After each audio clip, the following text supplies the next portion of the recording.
If you must do electoral politics, you got to know how to win. Otherwise, why do it, right? So somebody's got to have to be the candidate. Somebody's going to have to know how to be a good candidate and how to give speeches and do all that good stuff. And JoeMcKenzie's here to tell us all about how to do that.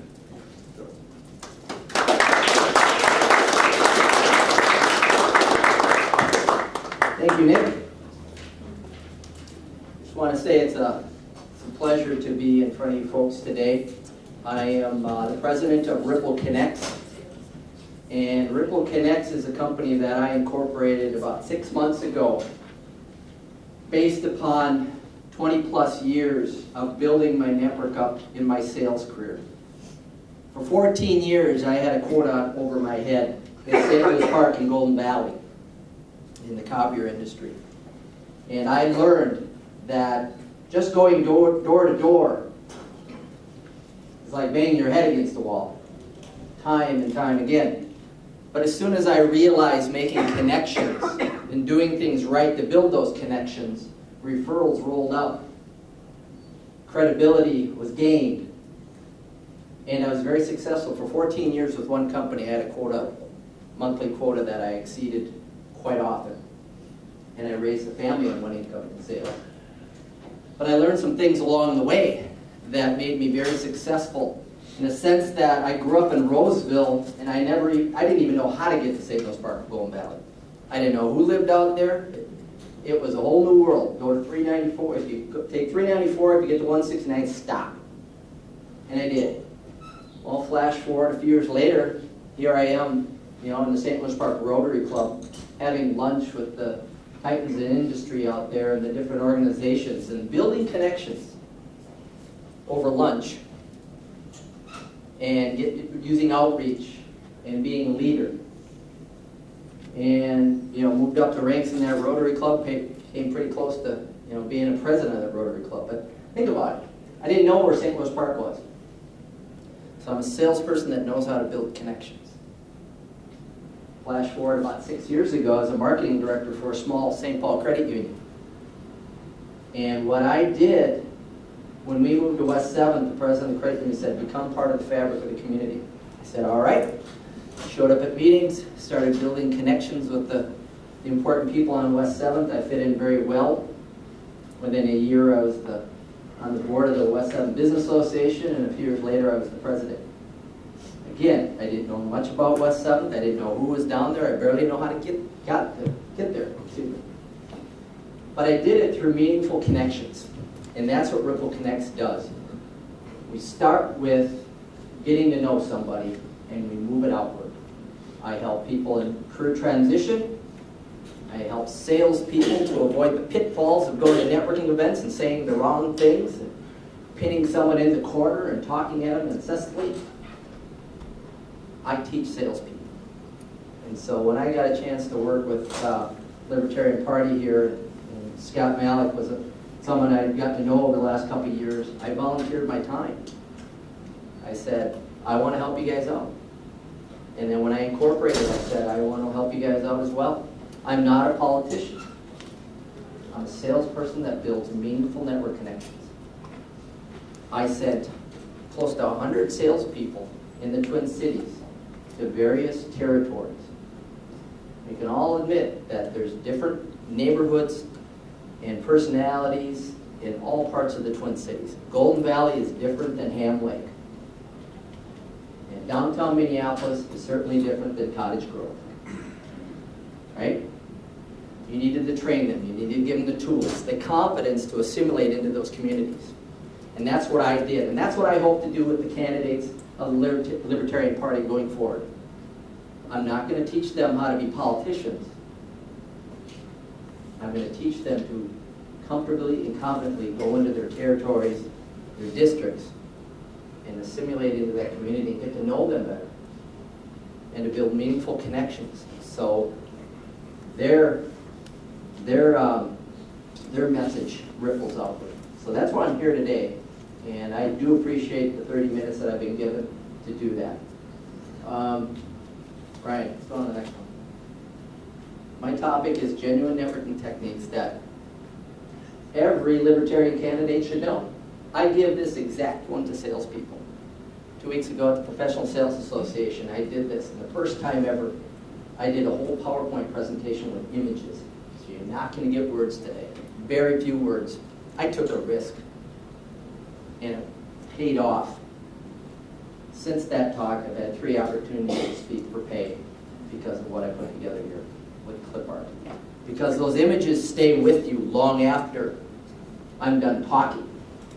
And so when a candidate is walking up the driveway and knows that maybe the guy that's under his tractor and his triplets are in the backyard fighting and doing whatever, may not have the time of day for you. That's me.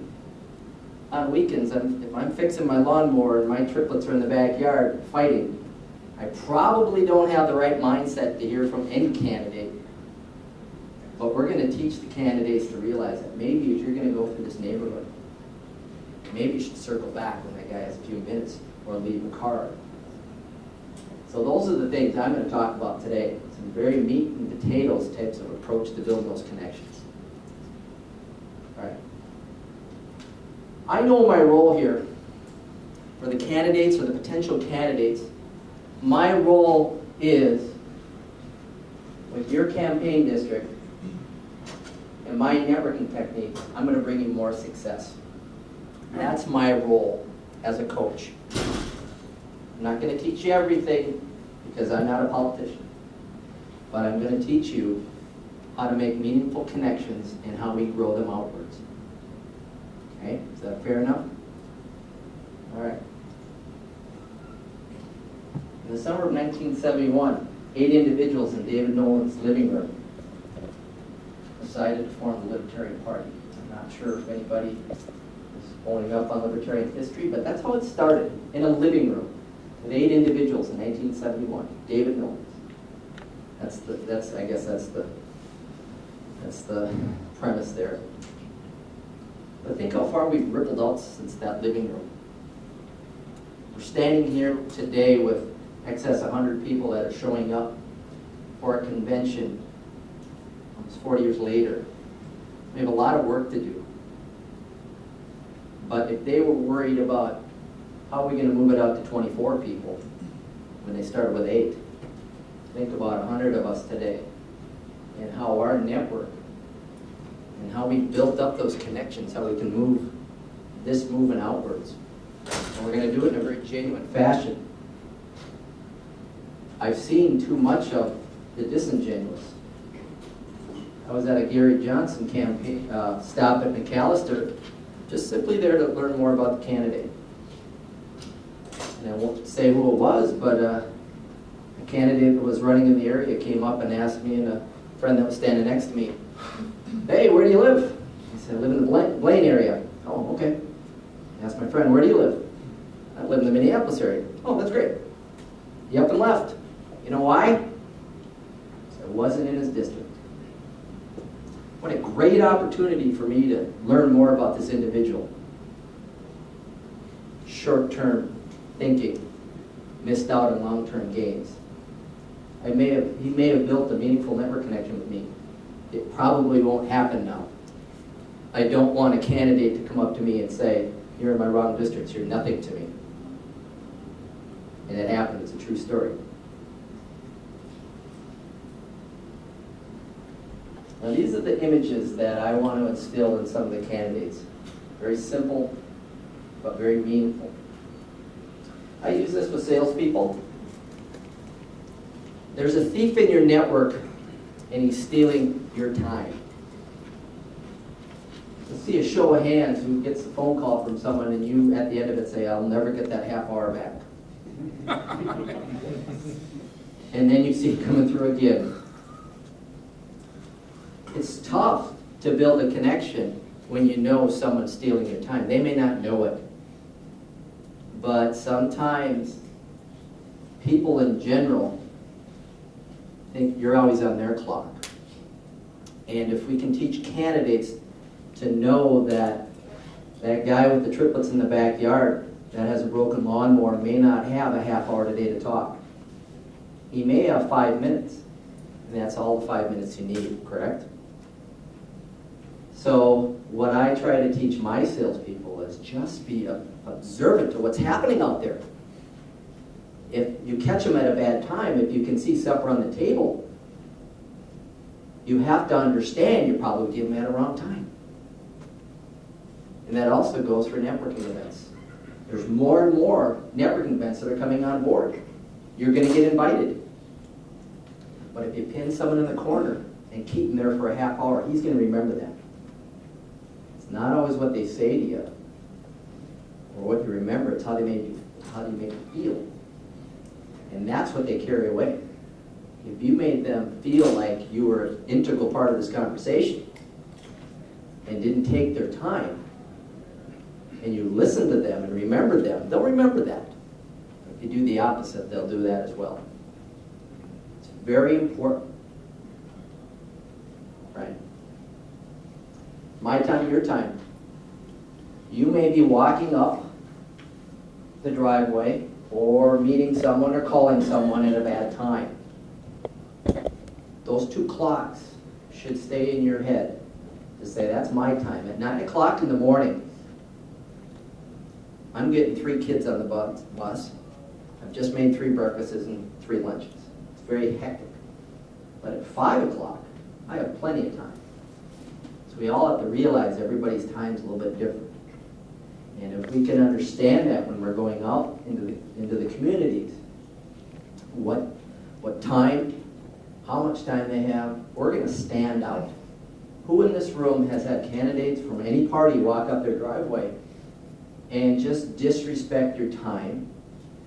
You know, they see that you're trying to break away, and they don't pick up on that.